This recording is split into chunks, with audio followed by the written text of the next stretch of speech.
اس کے بغیر سکون نہیں ملتا، اس کے بغیر مجھے نیند نہیں آتی، کسی کام میں دل نہیں لگتا، ہر وقت صرف اس کا خیال، پتہ نہیں وہ واپس آئے گی یا نہیں آئے گی۔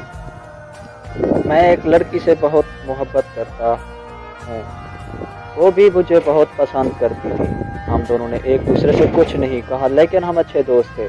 ہم دونوں میں ایک دفعہ لڑائی ہوئی اور میں دوسرے ملک چلا گیا، لیکن کبھی کبھی اس سے بات ہوتی تھی۔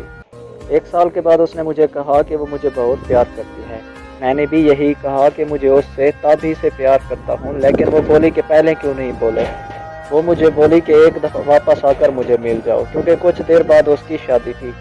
میں اس کے لیے سب کچھ چھوڑ کر واپس آ گیا، اس سے ملا لیکن کوئی جسمانی تعلق نہیں رکھا، بس اس سے 2 دفعہ ملا اور اس سے پیار کیا بس۔ وہ بولی کہ اگر کوئی اور ہوتا تو وہ فائدہ اٹھا سکتا تھا، اس لیے مجھے معاف کر دو، ہم دونوں بس دھوکے میں رہے۔ میں نے اس کو کہا کہ ٹھیک ہے وہ شادی نہ کرے، لیکن وہ بولی کہ اگر اس نے شادی نہ کی تو اس کا باپ اس کی ماں کو طلاق دے دے گا۔ اس نے مجھ سے وعدہ کیا ہے کہ اگر تم مجھے بعد میں قبول کر لو گے تو میں بعد میں واپس آؤں گی۔